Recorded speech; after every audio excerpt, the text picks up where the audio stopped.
Ladies and gentlemen, it is Wednesday night, October 28th, and after a 2-week hiatus, which seems like forever, it's the return of the Mock and Roll Show. I am joined tonight by my two fantastic co-hosts, J3, and not Montel Jordan, Damian Gessel.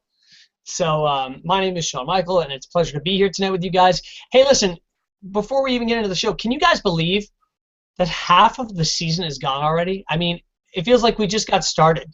You know, it feels like it takes forever to get to the football, to the start of football, I should say, once it ends, and then it feels like it just goes by so fast. You know what I mean? I don't know, man. It's insane. But I'm calling that we have a 52-week NFL season. Just saying, I think it would work. Okay. Well, if we're gonna make predictions, I'm gonna predict that in 8 weeks the NFL 8 weeks, the NFL regular season will be over. We're never good at math on this show. We learned that in episode 1. So by 8 weeks, do you mean 9 weeks? No, 8 weeks. It's week 8. Damn it, you're right. If you rewind this episode just about 30 seconds, you'll notice I mentioned that we're not good at math on this show. Anyway. By we, do you mean you? What's that? I said, by we, do you mean you? I actually made a math mistake on multiple occasions. So yeah. I think I started that trend. I don't do math. All right, guys, let's get right into the heart of this show. Rapid fire. First thoughts, Damien. The name Jim Bob Cooter. Love it. Jim Bob Cooter. Dukes of Hazzard. Okay, let's move on to another great name. Actually, a name better than that. Johnny? I'm just kidding. Jim Bob Cooter. Oh, I thought you were going to say Orleans Darkwa. You're a Giants homer. That's a fun name to say. It is fun. It is fun to say. Get used to saying it. Get used to saying it? Should we get used to you burning your waiver pick on it? I already did. Ah! All right, guys. Let's do what we do here on the Mock and Roll Show. Let's talk some fantasy football. On this week's episode, ladies and gentlemen, we're going to be doing some love 'em or hate 'em, or Johnny suggested we use this. Now, John, I just want to say on a side note for any of you, game geeks out there and stuff. Johnny, of course, there's the Blizzard card game called Hearthstone, right? Right? There is. Yeah, there is. Okay. So anyway, I know you're a fan of Doctor Doom. I am. From the comics. Well, there's a very, very good card in the game called Doctor Boom, and you suggested Boom or Doom. So here we go. Welcome to the Mock and Roll Show's first Boom or Doom. I think I might hate that. Anyway. I love it. I know you do. Anyway, Damien, I feel bad for you. Just let's watching get it this. Trending worldwide, guys. What's that? I said, let's get it trending worldwide. Yeah, I don't know if I love that. By the way, John, I'm gonna need constant up to the second Mets updates, World Series updates, because that's what we talk about on this show, right? I can. Is it no? Sometimes. Okay. Anyway, Damien, I'm sorry, I don't mean to put you to sleep over there. Let's get into the show. Here we go. So we're gonna rotate positions here. Damien, of course, is gonna do I believe quarterbacks. Is that right? I got quarterbacks. Quarterbacks. J3 over there is going to give us some love and hate them with wide receivers. And then I'll wrap things up with running backs. What's that, John? Wide receivers. Wide receivers. All right. So, which one of you gentlemen would like to go first? Should we start with the the team captains, those quarterbacks? I'm ready. I was going to start with the guy with the shaved head, but that doesn't narrow it down. So I'll start. Don't matter. Pillsbury. Hey, come on, Pillsbury, throw boy. Throw us your quarterbacks. You want to start with Lovem? I'm going to start with Lovem. The first guy I got on my list for my love list is one Cam Newton, who plays this Monday night against the Indianapolis Colts. And I think Cam Newton is going to have a big day this week. His floor is really high because of the rushing. And he always is good to punch in a rushing touchdown, just as he did last week when he extended his go-go gadget arm across the goal line. I love Cam Newton this week. I think that Andrew Luck is going to put up just enough. They'll do just enough to keep Newton throwing a little bit. Although I'll get to Andrew Luck a little bit later, but I think Newton's going to have a big week. I just want to say, Damien, if this was around the horn, I would have given you bonus points for using the term "go-go gadget." All right, I'll take them. There you go. All right, who do you want to continue with Love'ems, or do you want to alternate? I'll give you my next love. My next love for quarterbacks this week is Matty Ice, Matt Ryan. Matt Ryan has been underperforming. Everybody overdrafts Matt Ryan every single year. People value him more than he's worth. He always finishes like quarterback 10, and people think he's a lot better than he is. But I like Matt Ryan against Tampa Bay this week because Matt Ryan has been underperforming. They're going to want to get his confidence levels up this week, I think. Tampa Bay does not have a very good defense. I think Jameis Winston's starting to come into his own just a little bit, and I think he might throw a little bit. They might put up some points with Mike Evans. Most of all, I think Matt Ryan's going to want to get back on track with Julio Jones and maybe Roddy White. Roddy White's corpse, whatever's left there of Roddy White. So I think Matt Ryan might have a big week. And my third love-em guy on my list this week is none other than Big Ben Roethlisberger, who's expected to come back this week off of his MCL and bone bruise in one of his knees. If I knew which knee, I guess that would be me researching too much. But he's expected to come back this week against the Cincinnati Bengals. We know, gentlemen, that the Cincinnati Bengals have a high-powered offense, especially passing offense. Andy Dalton's been on fire this year. Big Ben is going to have to throw a lot at home, mind you, to stay in that game. And, oh, my goodness, I'll tell you what. I mean, we knew what Antonio Brown was, but Martavis Bryant, he is a bad man pajama. He's really good, just as good as advertised. And they got Le'Veon Bell in that backfield. Big Ben, I'll tell you, give me Brady first and give me Big Ben second rest of season. I think it starts this week. I remember you saying that, before the show when you and I were chatting, and I mean, Rod, I don't think there's, and I was saying this, we were talking about this preseason even. I mean, I don't know that there's a more dangerous offense on paper, when everybody's healthy, than the Pittsburgh Steelers. You have arguably the best running back in the NFL. I mean, you could argue that. You have, especially fantasy-wise, you have the best guy. You have, arguably, best wide. This guy, period. I think he's the best running back in the NFL. Right, but my point is you have a guy in Antonio Brown, who you could argue is the best wide receiver in the NFL. You have Ben Roethlisberger, who may not be the best quarterback in the NFL, but a guy who is a seasoned veteran, is easily, a top 5 or 6 quarterback in the NFL, if at lowest. And a guy knows how to deliver the ball and utilize the weapons he has. And then you have, right, like you said, Martavis Bryant, unbelievably explosive, and it wasn't, it clearly wasn't just a fluke, the numbers that you saw from him last year. I know. And I mean, they have incredibly fast depth coming off the bench too. Wheaton knows how to make plays if you get on the ball. Hayward Bay can sneak by you. So and then they have D'Angelo Williams as well coming off the bench. I mean, that's a dangerous team. And now that Roethlisberger's back, I think we're in for a lot. I think the AFC North is in a lot of trouble. So Damien, give me your hatems, or do you want to move on to the next position? No, and then I'll give you my hates unless anybody wants to challenge my loves there. Johnny, you're good with the loves that I said there? Newton, Ryan. Listen, they're good starts. If you have any of those guys on your fantasy team, you're in pretty good shape at quarterback. Yep. Well, my hates, I think, are a little bit controversial, so I want to hear what you guys have to say about my hates. Before you do, I just wanted to say something quickly, Damien, and that is this, Johnny, I'm going to hit you when it comes to quarterbacks, and we're each going to get a hit back on them.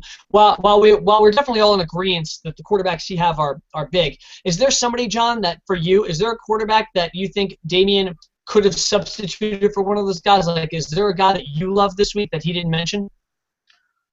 No, I think he kind of hit him. There's obviously some guys in there that that are still good, and I actually like Peyton Manning this week. As a again, the Green Bay Packers have a good run defense. They have a good up front. If he can get a little bit of time in that pistol offense. The D-backs aren't great for Green Bay. They can be passed on, and I think Demaryius Thomas has a good game because I think Peyton's going to have a good game. So would you call him Pistol Peyton Manningvich? Yes, I would. That's accurate. That's what we call a reach. Anyway. Well, Sean, that's let me the hear segue. Let me hear. What's that? That's the segue, man, to my hate list. Do it. First on my list, Peyton Manning. And I'll give Johnny. I'll drink to that. I'll give Johnny. I'll give Johnny that if Manning's going to turn it around this season for his fantasy season, you think that it would maybe be this week because he's coming off the bye. He has, I don't know. I mean, hopefully they talked about some stuff. But his arm strength isn't coming back, and the Green Bay defense, especially the passing defense, is actually really good. So I don't see it happening. Peyton Manning to me. I'm not saying you drop him in fantasy. I probably wouldn't drop him, but I don't think he's going to finish higher than, I don't know, top 15, maybe finish top 12. I mean, that's not where he is right now. I'm not a buyer. I don't believe in it. I have him on my hate list this week. All right. Who else you got on your hate list? I also have two other guys maybe are probably more controversial than Peyton Manning at this point. I have Aaron Rodgers on my hate list this week. He's playing up against the Denver defense. Aaron Rodgers, guys, he's a guy that if I own Aaron Rodgers in fantasy, I'm trading him this week. I'm getting rid of him. I think he's going to be top 5 rest of the season. I think he's still going to be very good. I'm not saying he's going to fall off a cliff. I'm just saying he has more name value than he has actual value. He hasn't been top 3 to this point, I don't think, in fantasy.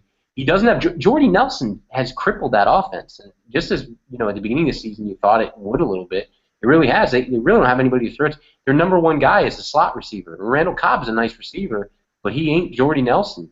So it's been a big issue. And they get the Denver defense this week. The Denver defense is legit. They are a nasty defense in all fronts. Their front line is nasty. Their linebackers are nasty. And their cornerbacks are nasty. So Aaron Rodgers is going to struggle this week. Think week 1 of last year when they played the Seattle Seahawks and Aaron Rodgers looked like trash, or when they played the Buffalo Bills last year and Aaron Rodgers looked like trash.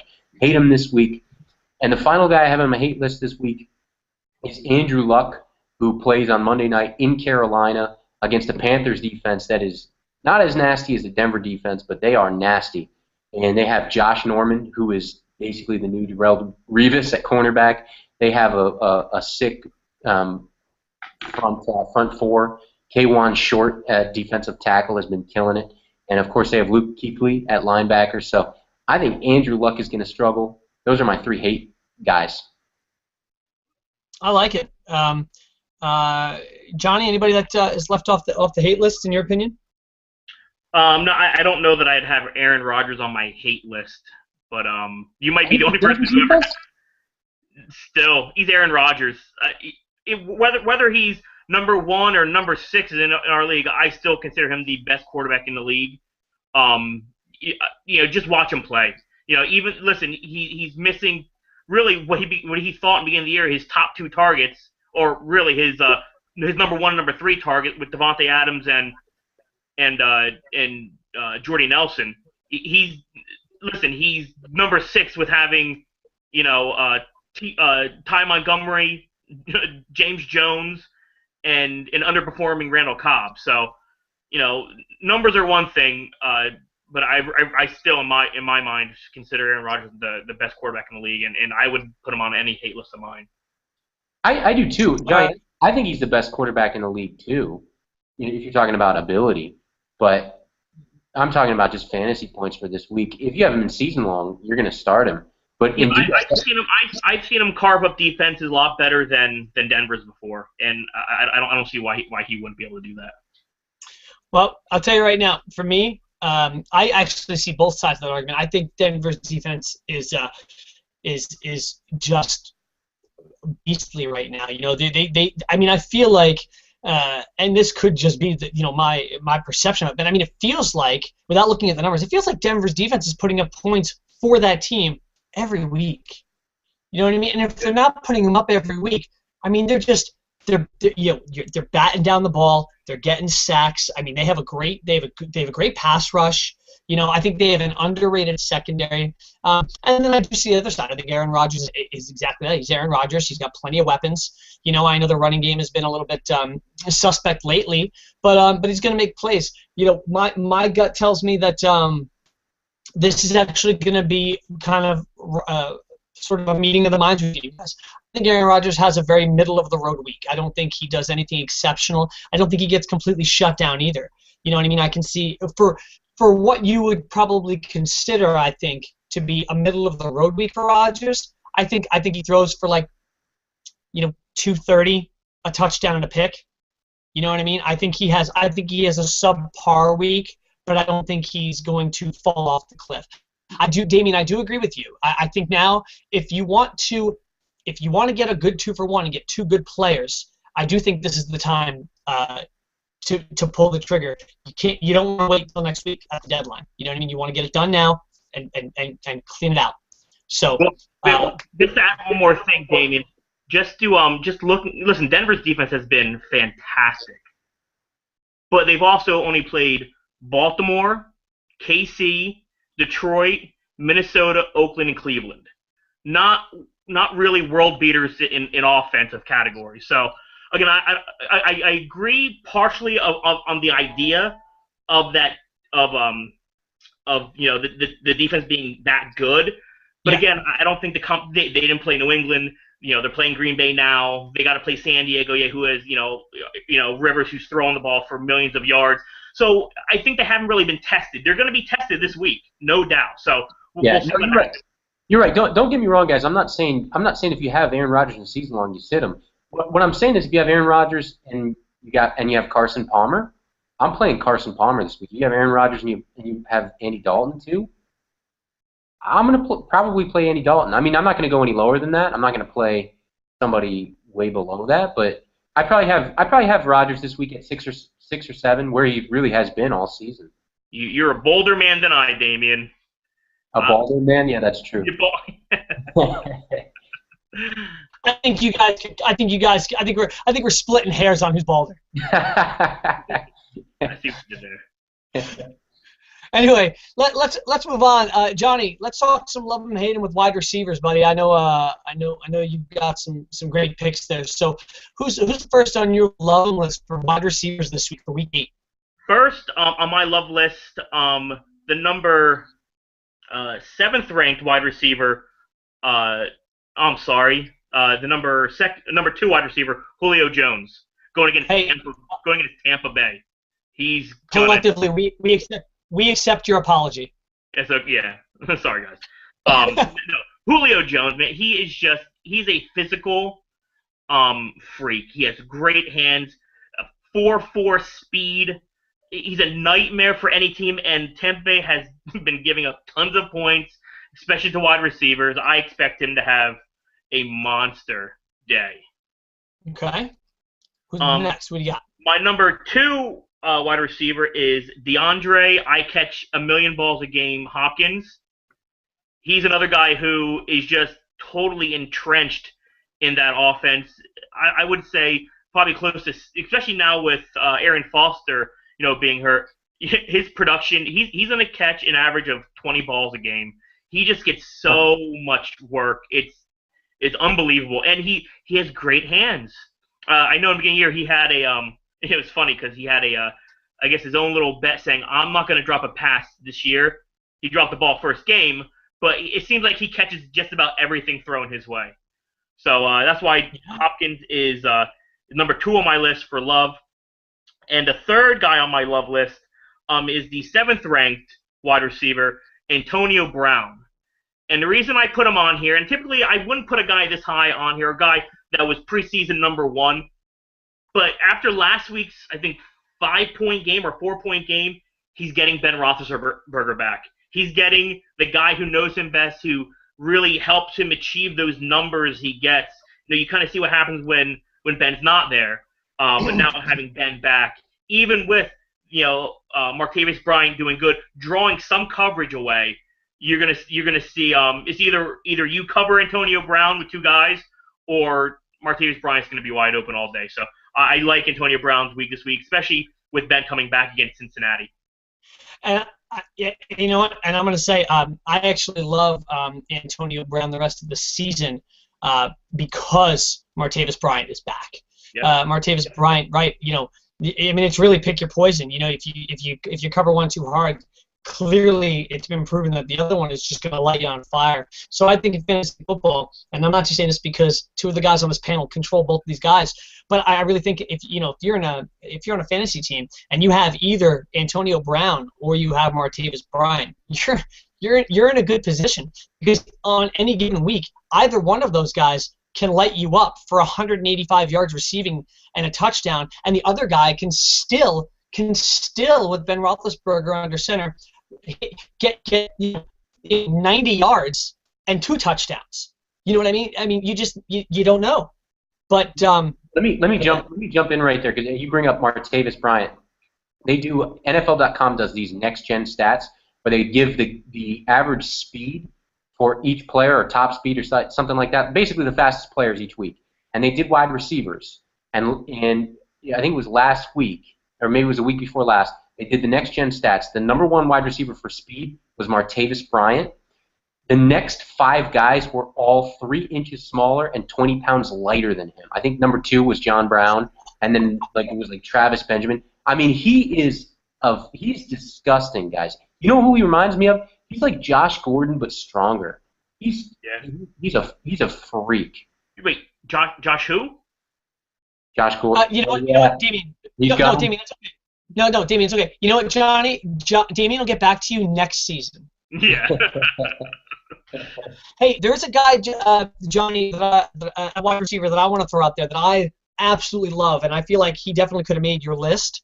I mean, you want to talk a guy who has, a guy who has opportunity, a guy who can, proves that he can play, and a guy who has a great matchup this week. You talked about DeAndre Hopkins getting, a million targets a game. I'm going to talk about a guy whose quarterback seems to throw the ball a million times a game in order to win or try to, and that is Keenan Allen of the San Diego Chargers. Keenan, I mean, Phillip Rivers, I feel like is throwing the ball 60 times every single week, and I feel like he's done that his entire career because that team has nothing else to go on. Antonio Gates has been, he had a great first week back. Last week, or this past week, he was inactive. They expect that he may, he could play this week. But, no, he's going to be out. David, he's going to be out. So what I'm saying is they've got Stevie Johnson who can make plays, and we know that. But Keenan Allen is the real deal this season. We talked about Keenan Allen having to come back here in the preseason, and that we thought it could happen. Well, you want to talk about a week to play the guy. This is the week to play the guy. Keenan Allen's going against a defense that is ranked 28th against the pass and 25th in total defense yards allowed. I mean, they're playing the defense that gives up the second most fantasy points to wide receivers per game. Rivers throws the ball no matter what's going on because the running game isn't stepping up. I love Keenan Allen this week, not just in regular fantasy, but I love him as a daily fantasy play this week. Yeah. No, that's good. Yeah. If we would, again, we're only picking the top 3. He probably would have been, 5, 6 on my list. But yeah, he's definitely up there. Yep. Who do you have for your hates? Okay, my hate list. Again, not the biggest things, but all these guys are currently top 10 wide receivers. My number 1 hate is James Jones for the Green Bay Packers. Again, the same reason why maybe Aaron Rodgers is on Damien's hate list is the Denver's defense.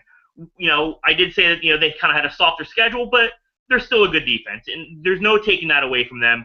I think again, we keep thinking James Jones is going to go away, but he's not. He's and I was the biggest one of the bigger guys saying this is a joke. There's a reason why they let him go before. There's a reason why he didn't hang around in Oakland. There's a reason why he didn't make the team in New York.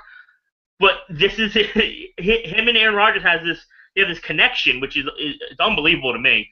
But yeah, I don't think he's going away. But I think this week you're gonna start to see his regression, at least for this week.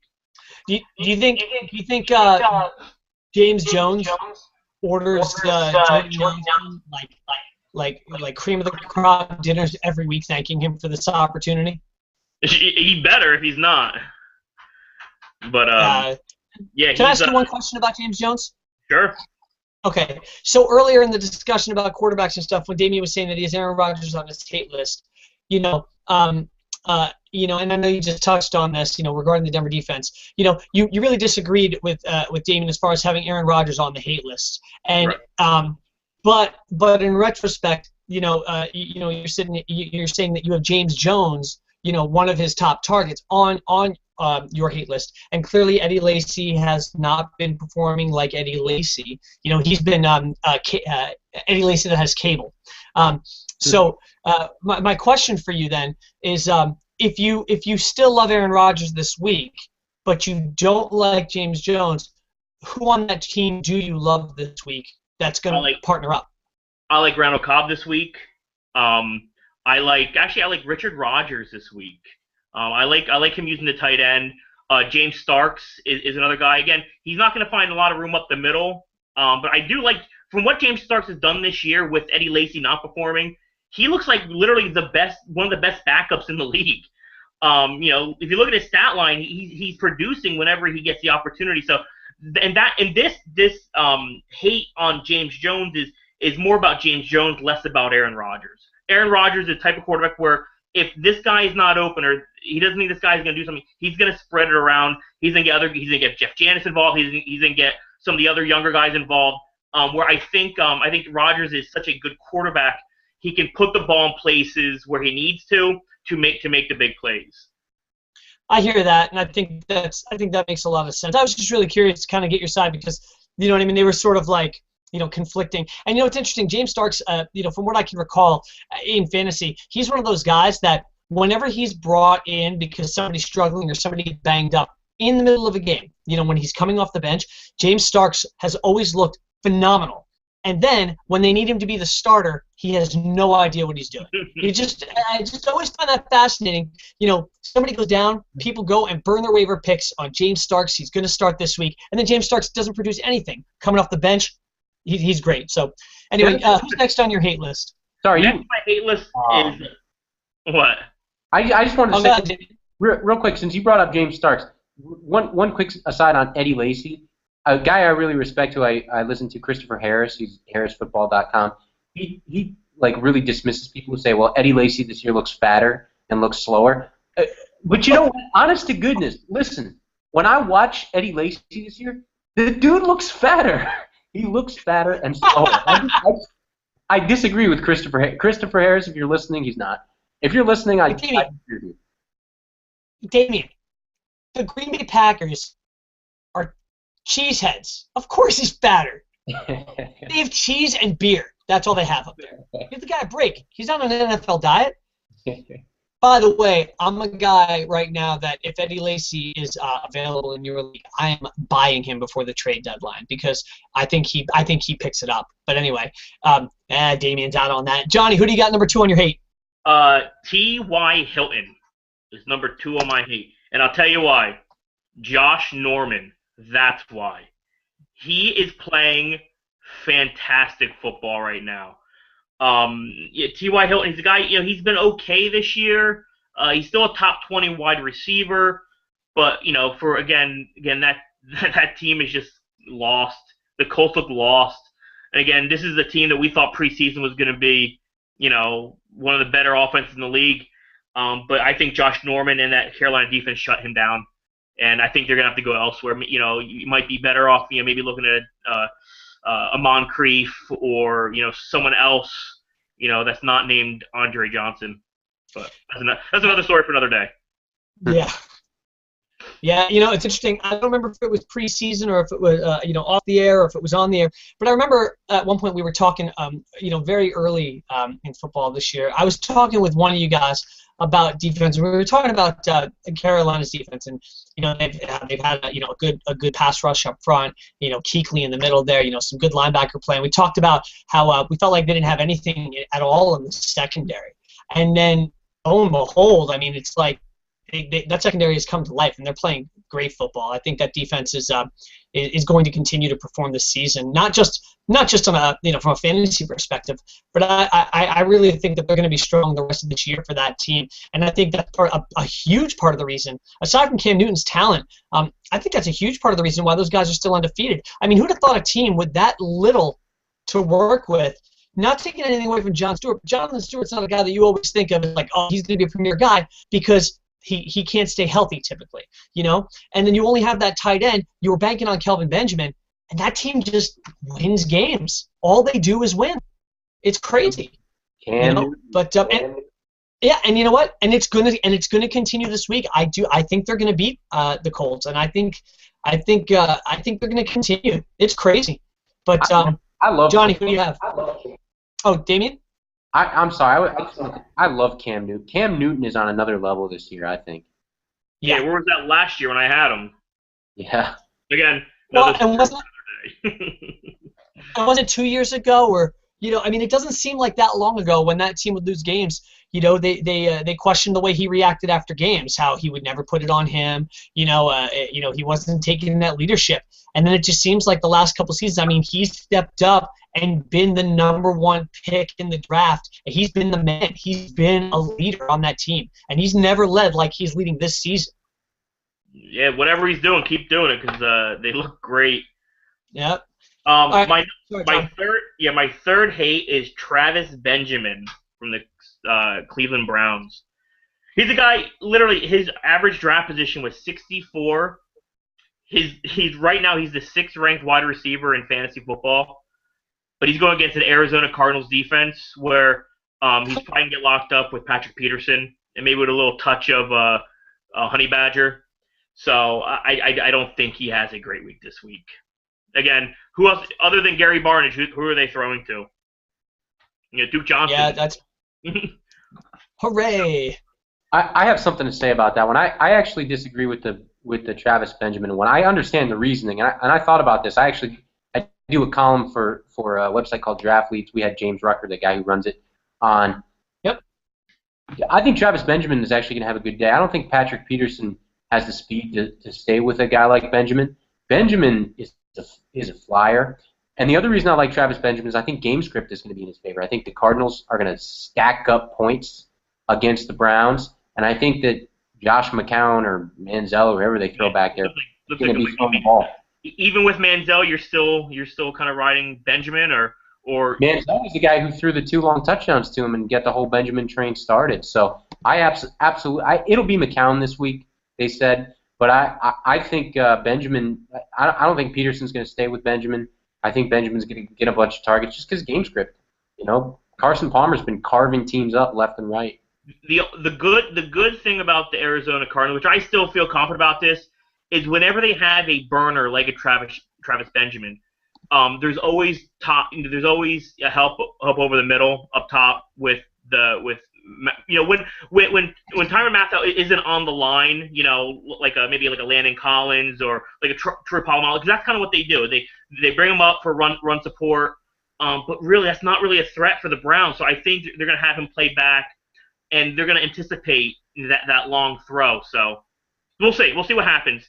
Could go either way. Could be he blows the top off the defense and goes for a 70-yard touchdown pass, or they could bottle him up. So we'll see. I have less faith in their quarterbacking, but we'll see. All right. Now, are you guys ready for some real information? If it's coming to you, no. Is Damien going again? Yes. Damien, tell us about individual defensive players. I'm the wrong guy for that. Let's talk about some running backs for love-hate. Week 8. By the way, interesting side note. Statistically, all 3 guys in my love column all perform better on the road than they do at home. I thought that was pretty interesting. In every stat, which is, except for maybe one. But yeah, all of them. Anyway, here we go. Let's get started. I love a guy that everyone in fantasy football at this point should love. And if you don't, you simply should not be playing fantasy football. Sorry to break it to you. First person on my love list this week is St. Louis Rams running back Todd Gurley. You cannot stop him, you can only hope to contain him, I believe the phrase goes. Todd Gurley is on another level this year. But let's get down to let's talk about some numbers. First of all, he's playing against a defense that is ranked second worst in total defense, allowing over 400 yards per game. 400 yards per game. And here's the thing. He's also playing against the second worst passing defense. So they're middle of the road when it comes to the run. And yes, Johnny, we did call that. But anyway, here's the thing. Playing against San Francisco, it's going to be at home for the Rams. And you're talking about a middle of the road, Niners defense, but they're still allowing 113 yards per game. Damien, you don't count. But here's the thing about San Francisco. San Francisco's allowed the fourth most fantasy points per game to running backs, to fantasy running backs each week. Todd Gurley, he's averaging an NFL best 110.5 yards per game, 6 yards per carry. And while this is a home game and he does average significantly more yardage per game on the road, he's done something twice at home this season that he hasn't done once on the road, and that is score touchdowns. I think he's going to continue with that. He had 2 last week at home. I think that he's going to have at least 1 this week, and I think he's going to put some points up there. I think it's going to be a great week. So play Todd Gurley or get Todd Gurley if you're doing daily fantasy. Pick that dude up. I can't imagine there's any argument with Todd Gurley. I have a little impromptu game for you boys. You ready? Here we go. This is called Name 4 running backs you'd want rest of season more than Todd Gurley, and then apologize to Damien. Let's start with Johnny. Name 4 running backs you'd want more than Todd Gurley rest of season, and then apologize to me. Okay, I'll tell you what. I will apologize to you when you tell everyone that you dropped Devontae Freeman. That cuts too deep. It cuts too deep. Damien, you want me to edit that part out of the podcast? Edit that out. Yeah, cut that out, man. Edit that out. Oh my God! All right. Well, since we're not doing that, I'm gonna move on to the next. You're not doing it because you can't. Because you can't. He's top 3 rest of the season. No. You are right. You are right that we can't name 4 running backs we'd rather have. I just meant that we can't actually apologize to you. Not after everything else we've had to listen to. All right. Fair enough. You should apologize to us. Yeah, okay, I can do it. I want Christine Michael, Thomas Rawls. I want Amir Abdullah twice. All right. Damien, I will thank you. I will thank you. Okay? And here's what I'm going to thank you for. I'm going to thank you for now realizing that I've been taking something for granted that I shouldn't be. And I've taken it for granted for many years. And thanks to you this season, I appreciate it more than ever. And that is unlimited texting with no overage charges. You have blown us up. Thanks, Brent. Anyway. All right. This is called. Now here's a little preview to the class I teach. I teach a class called Speech and Debate, and we talk about logical fallacies. This is called a red herring. I asked you a question about Todd Gurley, and you're distracting to all types of different topics because you don't want to talk about Todd Gurley because you can't win that argument. There's no argument to be had. Everybody on the show is all in on Todd Gurley. Clearly, we spoke a little bit too soon when we thought that they would be careful and watch his injury. Although, listen, I will say this, Damien. While he has been the bell cow, it's not about the fact that he's had insane touches like some running backs have. He actually hasn't had a ton of touches. I mean, especially when you talk about carries. He's had, of the 3 big games the dude's had, 2 of them, granted there were only 1 carry under it, but 2 of those games he's had less than 20 carries. 1 game he had 30 carries. So they're not feeding the ball 25, 26, 27 times a game. You know what I mean? So it's just that he's making mountains out of every single touch he has. The guy is unbelievable. You know what I mean? So, all right, back to my love list. We're going to talk about Chris Johnson, a guy who nobody would have told you that they actually wanted to have on their fantasy team, probably pre-draft, until they had already taken like 3 other running backs. Chris Johnson is playing at Cleveland this week. Cleveland, by far the worst rushing defense in the NFL, allowing 151 yards a game. That should be against the law, okay? You're talking about a Cardinals offense that is on fire this week. I mean, I think Chris Johnson's going to keep doing what he's doing with the opportunities he has.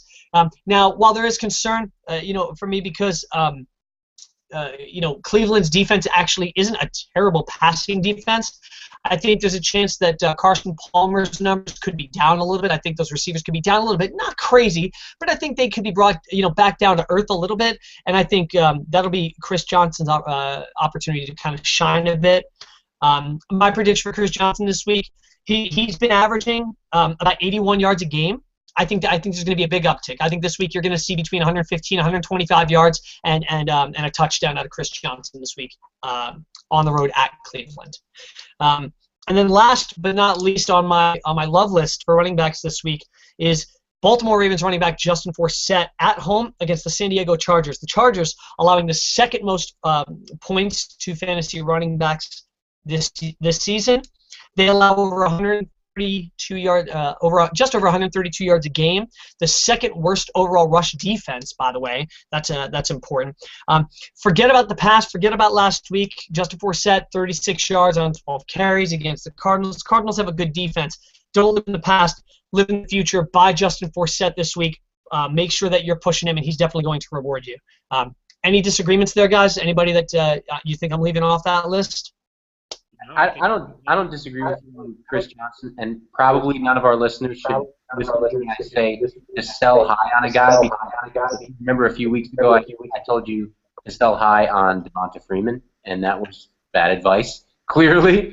But yes. I after this week, I agree, Sean. I think Chris Johnson's going to have a big week against Cleveland. I would sell high on Chris Johnson because I don't think he's going to keep it up. Some of his carries have been fluky. He had a 62-yard run in this last week that he was down, and the tacklers gave up, and he just ran 60 more yards. That was a fluke. I don't disagree with you. He's not going to have any other opportunities to run against teams that allow over 150 rushing yards a game. I mean, that's ridiculous. And let's be honest, that's not even bad. That's 20 yards worse than the second worst defense per game. Yeah. Johnny? He's CK okay.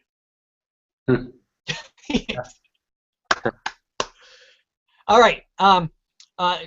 Damien, is there anybody I left off the love list? Is there somebody that comes to mind that you think should be added as honorable mention? I can't think of anybody. Okay. Then let's go to the hate list. Here we go. Two of these guys have teams that are playing against each other. So let's start with them. On my hate list, I'm going to start with Chris Ivory, running back of the New York Football Jets, not Football Giants, Jets. Anyway, Chris Ivory is playing at Oakland, a team that is only allowing 100 yards a game. They do allow the 11th most fantasy points to running backs, each week. But Chris Ivory's coming off that nagging hamstring injury. They are playing against the 26th ranked defense, which might make you think, well, why wouldn't I want to play Chris Ivory? Well, here's why. Because they have the third-ranked rush defense, and one of the horrifically worst passing defenses this season. The Jets, you would think, Oakland, you would think has some things going, but Oakland's passing defense looks bad this year, and statistically they're not performing well. So anyway, only 84 yards a game. That's a big difference from. And I'm sorry, I didn't mean that they allow 100 yards a game. What I meant is Chris Ivory is averaging 100 yards a game. I think you're going to get a downtick. I think he's going to be under 100 yards. Might not get the end zone. But because here's what I do think, if you have any of these guys, I think because the Raiders' passing defense is so bad, I think this is going to be a great opportunity that the Raiders are going to focus on stopping the run because Chris Ivory's been on fire, and I think it's going to open up big opportunities for Fitzpatrick, Marshall, and Decker this week. I think the Jets are going to be throwing the hell out of the ball. So he's first on my hate list. Any thoughts? I agree. I think Oakland's defense is really good. You talked about the difference between run defense and the pass defense. I think some of the pass statistics are a little bit inflated. Last week they got Phillip Rivers, and they got ahead way ahead, and Rivers spent the whole game just chucking the ball. I'm not disagreeing that their pass defense is worse than their run defense, but I just think Oakland has a really good defense, and Chris Ivory is coming off some nagging injury, so I think it's a really good call. Okay. Well, coming up next is going to be his counterpart on the other side, and that's going to be I hate Latavius Murray this week, which sucks because I have Latavius Murray in our fantasy league. Latavius Murray is playing against the Jets defense that allows the fewest points in fantasy football to all opposing running backs. Latavius Murray averaging over a yard less at home where he's playing this week than he does on the road, which might not be a big deal, except that home average is 3.8 yards. So that's some cause for concern, especially when you're playing against a great rush defense. He's averaging 3 less points per game at home this season, even though that offense has been looking pretty good. That Jets defense, I mean, they're the number two total defense in the NFL. They're not letting things happen. They're stopping everything up. Only allowing 71 yards per game to running backs. They have the 4th best passing defense. Like I said, number one rushing defense, number 4 passing defense. I just don't want to take that chance. So honestly, I wouldn't want to play anybody on Oakland's offense unless I absolutely had to this week. I feel like it's not going to be a very good week for Latavius Murray, unfortunately. Thoughts? No, I buy that. Yeah. The Jets defense is. I wouldn't even play. I'm not playing Amari Cooper in DFS this week. I think Revis is going to take Cooper as a challenge and try and shut him down, or try to. I agree. And then the last guy on my list, and you guys would be able to tell me right away if I'm right about this thing, but I believe this guy is the guy who dominated fantasy last week at the running back position. And if I'm correct, the guy who I believe scored the most points in fantasy among running backs last week was Lamar Miller. Is that correct? It was. Yep. Okay. Well, Lamar Miller is the last guy on my hate list this week, unfortunately. I think Lamar Miller is going to be great the rest of the season. I think Dan Campbell has definitely sparked new life in that offense. I mean, you don't need to take my word for it. Watch television, But I think that it's going to be a tough week for Lamar Miller this week. I think the passing game is going to be tested, for Miami. He's got 419 yards on the season, but 288 of those came in the past 2 weeks. They're traveling to New England this week, which clearly boasts and shows the best offense in the NFL. Brady is playing out of his mind because he's got a grudge. But let's talk numbers here. I mean, the Patriots are only, Lamar Miller is, only averaging 4.3 yards on the road. And yes, they're a middle-of-the-road defense. The New England Patriots aren't anything crazy to speak about when you talk about stopping players. They are giving up yards, but they're not giving up points. And Lamar Miller's going against a defense that's allowed the fifth least number of fifth fewest fantasy points to running backs this season. I think this game is going to be a shootout if New England puts them down early. I think they go into panic mode, and I don't think Dan Campbell's going to want to get outscored and be down the whole game. So I think this might be a big week for Tannehill. But I think this is your week to pass on Lamar Miller this week as a guy who's going to give you big points. I think if he hits 10 points, that would be a good week for him this week. Any objections to that? I think this is the trap game. And I'm not saying Lamar Miller's going to have a great. I'm a Lamar Miller owner, and I don't think he's going to have a great game. I think he'll have an okay game, but I think this is a trap game for the Patriots. This Miami team is playing inspired football right now under Dan Campbell. Their defense looks good, real good. And Tannehill is reading the defenses. He's making the throws. This is the Miami team that we thought we had beginning of the year. There's something about this game that screams trap game to me. Listen, I think this is New England's first loss. No, so I'm gonna do something that I do frequently, both on this show and in real life. I'm gonna disagree with both of you. I'm gonna disagree with Sean. I think I love Lamar Miller this week because I think the Okay, I disagree with Sean about Lamar Miller, and I disagree with Johnny about the Patriots. I think the Patriots will win this game. Who are you taking, Tom Brady or Ryan Tannehill? Sometimes the simple answer is the right one. You're taking Tom Brady. I think they'll win the game. I don't know that they'll win it going away, Johnny, if their defense is playing harder. But the Patriots just beat a dominant Jets defense, that dominant team. I don't think that the Dolphins barely beat a Jets defense. They barely beat them, but they beat them, yeah. Lamar, if you're the Dolphins and you're facing up against Tom Brady, what are you going to do on the road? You're going to give the ball to Lamar Miller until he pukes. I think Lamar Miller is going to get a ton of touches this week. In the screen game, they're going to hand the ball off to him. The Patriots don't have a good defense. They can't stop the run. If they have any hope of winning this week, Dan Campbell knows he's got to put the ball in Lamar Miller's belly and let him do his thing. I think Lamar Miller will have a big week. Well, again, like I said, they can feed him the hell out of the ball, and if he has a good week, I think it's going to be because of yards. I don't think Lamar Miller sees the end zone this week unless it's a carry inside the 5. I just don't. Like I said, they're not giving up points to running backs, and they're playing against good running backs. They're playing against Chris Ivory. Yeah, I think they're not giving up points to running backs because they get ahead by like 25 points and they can't run. That's fair. Well, I mean, we'll see. What's the over/under on fantasy points in standard leagues, Damien, that you're giving Lamar Miller this week? I'll say, 14. You're going to take 14? Johnny, are you taking over or under 14 for Miller in standard fantasy this week? Not because you have him. In standard, under. But I'm giving him over 10 though. Okay, I'm going to take under, and I'll take 10 even.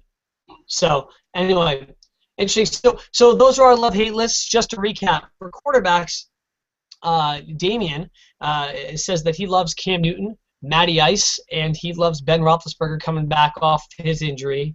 And I think of all the people on that list, we all would say that Ben Roethlisberger is a guy that you just strap on your seatbelt if you've got him and enjoy the points for the rest of the season if he stays healthy. And then on his hate list, he's got Peyton Manning, Aaron Rodgers, and Andrew Luck. When you're talking about wide receivers this week, J3 over there, he loves DeAndre. I catch infinite passes because there's nothing else going on with my team. Julio Jones and Antonio Brown. By the way, guys, do me a favor. Don't miss your flight to next week's show or you'll be cut from our team, okay? Okay? And then, of course, that's a Ryan Mallett joke, folks. Anyway, and then wide receivers, Johnny hates James Jones, T.Y. Hilton, and Travis Benjamin of the Cleveland Browns. On my love list for running backs, we've got Todd Gurley, we've got Chris Johnson, and on the road against Cleveland, and Justin Forsett of the Ravens. And my hate list, we have Chris Ivory, Latavius Murray playing in the same game, and Lamar Miller of the Dolphins, which Damien, has a difference of opinion on. So, you gotta make your decision there if you have Lamar Miller and you have depth, and then hey, you know what? Let us know what happened if you made a good decision or a bad decision. If these guys you were playing at your flex, get in touch with the show. We haven't mentioned all show. How can we miss our shameless plugs? We are on Twitter at Mock and Roll Show, on Instagram at Mock and Roll Show as well. And while we haven't posted any new pictures lately, I can tell you that the likes and the follows keep coming. People are just finding these pictures. So thank you guys for the support. Lots of laughs from Mr. J3 over there, throwing up some good stuff. And share them on your Facebook. What? I said I know the funny. Can you tell? He does know the funny. Guys, we have about 5 minutes left on this show, and I know earlier you talked about maybe doing some running back re-rankings. So, not necessarily rapid fire, but let's quickly talk about this. Obviously, the running back landscape in fantasy football has been a complete disaster with the exception of a couple names, whether it be because of injuries, guys forgetting how the hell to play football in the NFL, offensive lines that just don't know what's going on. I mean, I don't know what is going on, but I feel like we're in the twilight zone of fantasy running backs this season, guys. So that being said, let's collectively talk here and see if we can kind of reach an agreement here. I mean, would it be fair to say that even though we got some young guys that are really stepping it up, I think it's fair to say that Le'Veon Bell is clearing away the number one guy that you're going to have on your list when you're talking about fantasy running backs. I mean, is there any disagreement there? I disagree. Okay. I got Todd Gurley #1. Oh, you disagree? You have Todd Gurley #1. Todd Gurley #1. Wow. Now, I cannot tell you that I'm really up on my Rams numbers. But I mean, what? J3 is forgetting the sauce. You're forgetting the first S in sauce, J3. And that is situation.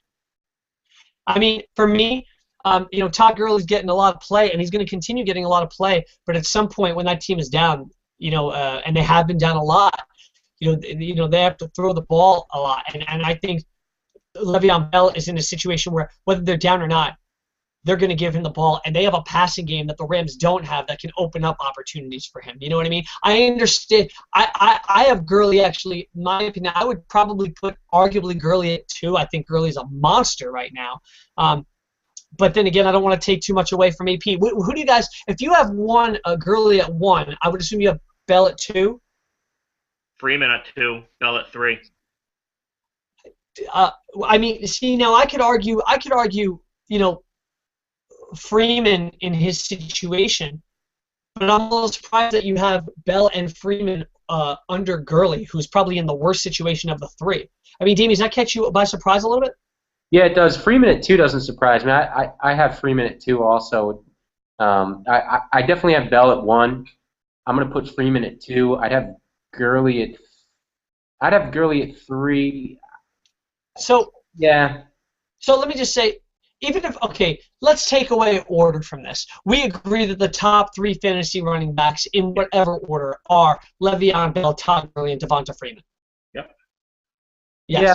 Okay. Yeah, Peterson's right there too, though, and so is Forte. Yeah. Yep. I would take Forte. Yeah, I have Peterson 4. So. Yep. I mean, it's so tough because here's how I see it personally. I see Bell at 1, then a gap, then Freeman and Gurley, and the other 2. Honestly, I have Bell.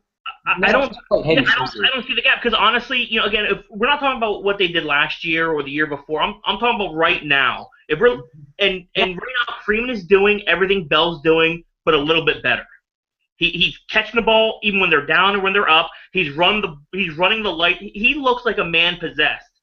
Granted, talent-wise, Le'Veon Bell is a talent. There's no doubt about it. But you have to look at what's going on the field, the production of the player, and I really think Todd Gurley, just again, situation what it is, he's still getting the ball, and he's gonna keep getting the ball even when they're down. Again, the Rams, they don't have a great passing team. Like Foles is okay. The receivers, Brian Quick's, who knows where he is. They have some piece of Tavon Austin, but they're going to throw to Todd Gurley too. He's a guy who gets a lot of reception. Again, that's one thing you can see with all the top 3 guys. All top 3 running backs that we're talking about are all pass-catching running backs. And I think maybe that's the formula for a top running back is, look at, for my 5, I have Matt Forte. Again, another guy who catches a lot of balls out of back. So I think that might be the formula for, an NFL running back. You have to be able to catch the ball. Be a 3-down back. So, again, we're splitting hairs at the top 3, but I just think, if you're talking about Freeman, the only thing with Freeman is he's the only guy on that list to me that doesn't belong talent-wise. But I still would have him at 2. Well, this is really our first real taste of him, as him being a full-time starter. So it's hard for me to say that, right now, because we don't know. Because if you're going off of, I see, information, he looks just as much of a productive running back, a physical, athletic running back as anyone on this list. Yeah. So I'm trying to take out what happened last year. I'm trying to take the name of the jersey off and kind of look at what's going on with that player. And it's hard for me to say that Le'Veon Bell is heads and shoulders above or a gap above Devonta Freeman right now, and I don't think that he is. Real quick, because I have a quick question. I know we're getting ready to wrap things up and go off the air, but I just thought of something I wanted to ask you guys on the air tonight. But just really quick, end of the season, who finishes the better fantasy back, Devonta Freeman or Le'Veon Bell? I'm taking Bell. I might take Freeman. And I hate to say it, I might take Freeman. I don't think it's going to be that far apart either way. But if I'm going to go, I'm going to, listen, and be it may, I have a dog. I have a dog or a horse in a race, so I'm going to go Freeman. I like what he's been doing. He doesn't look like he's slowing. Even last week, his slow week last week, he still got 14 fantasy points, and that was a slow week. He still got over 100 all-purpose yards. So yeah, I think Bell with Ben coming back, Bell's situation just got even better. My answer is Bell. I don't disagree with Johnny. That's not going to be that far apart. However, I think you've seen the best of what Freeman has done. I think Freeman just did his best work. I don't think he's going to fall off a cliff. I mean, his floor is really high, but I think Freeman is going to regress a little bit to the mean, a little bit, and I think Bell is going to get even better. So I'd take Bell.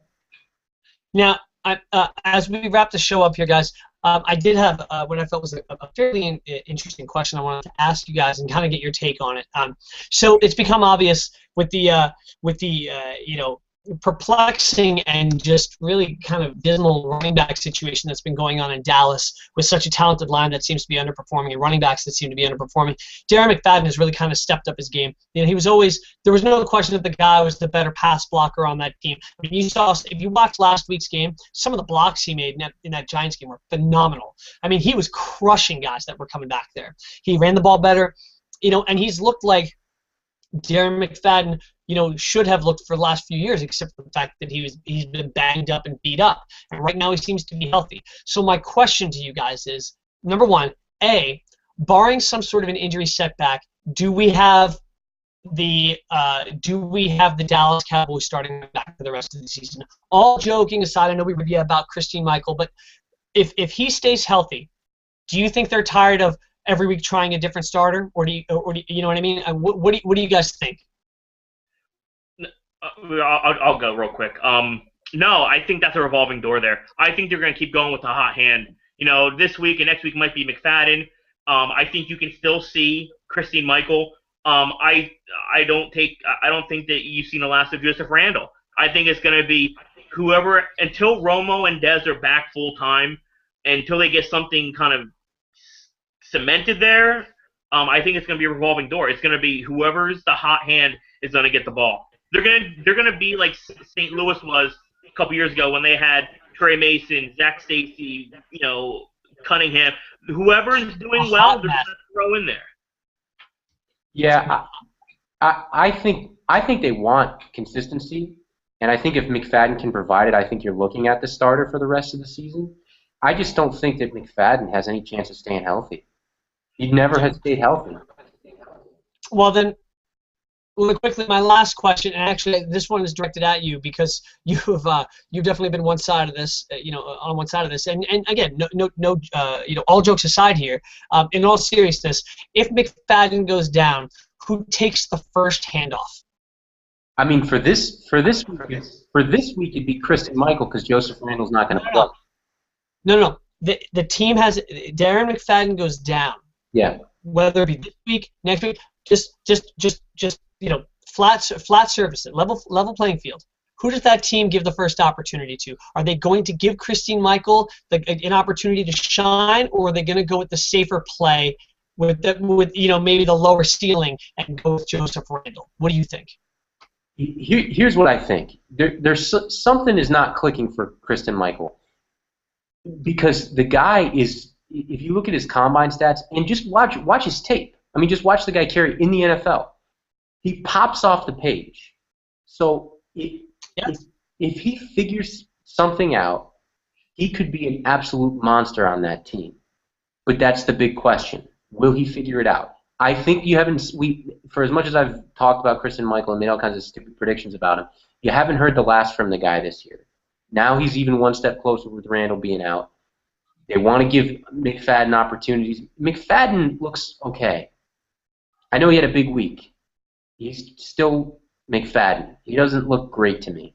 And he's going to get hurt.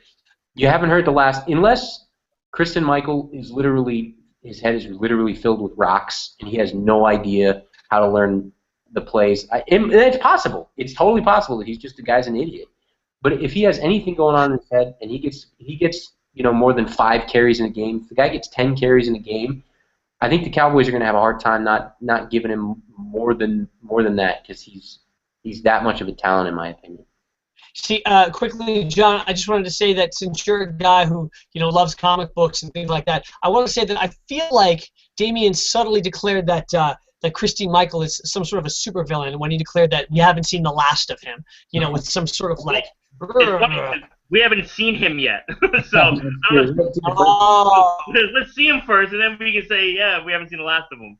I'm not, like you guys know, I've said it on the podcast. I've said it to Damian, in messages. I am not a believer. He's a guy who, again, with all the combine hype, you would think he would be able to break out somewhere. And the only time we've seen him pop off the page is in preseason game when he's going against 2s and 3s. So we'll see. We'll see what happens. All right, hey, quickly as we wrap things up, by the way, guys, it's great to be back, and to our listeners, this will be going up for podcast. It should be up tomorrow morning, so make sure to go ahead and download it if you're watching the live show now on YouTube. Make sure you subscribe to the podcast on iTunes, or you can look us up on Podomatic. We're here on Wednesday nights, typically. Live from 9 to 10, as you can see right now. And hey, go sign up at DraftKings.com, by the way. They're giving away, over $1 billion this year, maybe even $2 billion, I believe I read somewhere, unless they get shut down. But anyway, go ahead and sign up at DraftKings.com, get your free entry, use the promo code MOCKROLL, MOCKROLL, just like the show, and play today. Any quick thoughts before we sign off the air, guys? Quick 30 seconds. You guys have anything? No, man. Just play your studs. That's all I gotta say. Start your studs, and I think you'll be all right. The more you know. Anyway, thank you guys for tuning in. J3, Damian, it's great to talk fantasy football with you guys. And you know what? I'll see you two clowns right here next week on the Mock and Roll Show. Have a good night, everybody.